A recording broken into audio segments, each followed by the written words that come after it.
programmable matter. You sort of need to understand this is the link between the idea that this is a simulation and that no, it's more like holographic building blocks exist that can be shaped to form a variety of things from organic to inorganic matter. And then sort of the spirit or consciousness, then comes in. Consciousness is primary, and then we create an experience for consciousness. Okay, so that's the simulation idea, that the world we are experiencing is a simulation. But that's not exactly it. It's just that Edgar Cayce said mind was the builder. That's a good way of looking at it.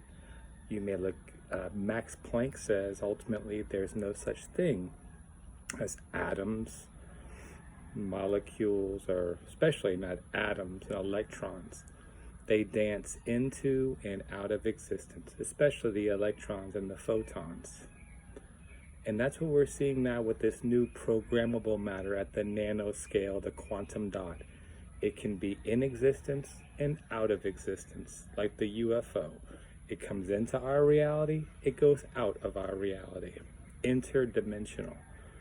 Levels within levels, wheels within wheels, dimensions within dimensions. Heightening levels of reality, you may say. All for the experience of consciousness in its different domains. Consciousness can exist at this level of reality, and there are beings that have consciousness, and it's a different kind of consciousness. It's more like the light body, like when I think of Jesus on the Mount of Transfiguration, talking with Moses and Elijah. I'm thinking they're in their light bodies. It's the higher body. It's the body that existed prior to this, but the experiences we have in our physical body is written sort of upon our soul. It stays with us, hence we have the karma. We have to come back and ameliorate it, come work it out in the physical, and then sort of redeem and shake the dust off the light body, if you will.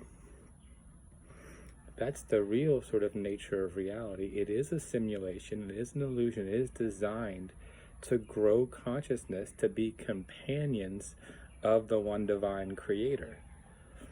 That seems to be to know what it's like to be separate from the source, and to then develop a personality, which is really our effort to reclaim that birthright of connection to the source.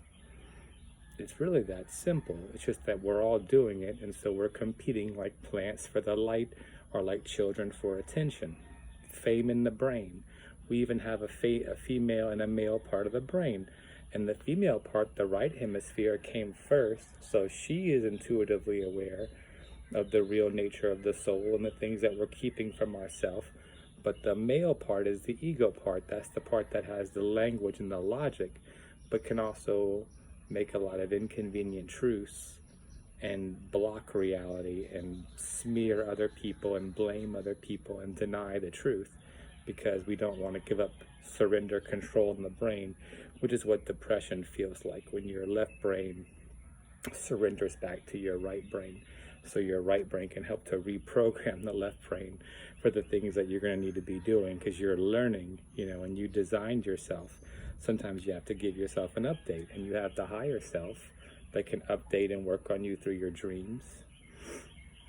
And that's really it. It's all about growing consciousness because this is a simulation in that sense, but it's like heightening levels of reality all based upon the holographic idea of oneness, that all is one, all comes from one, everything is divisible back to this oneness that is consciousness. It's just not ours. Like there's only one mind in the universe, and it's God's mind. And eventually, the more we surrender of ours, the more we partake of his or its, and the happier we are. The less we think, the less we worry, the less we feel separate from each other. So in that sense, I say, heck yeah, it's a simulation. Om Shanti, Om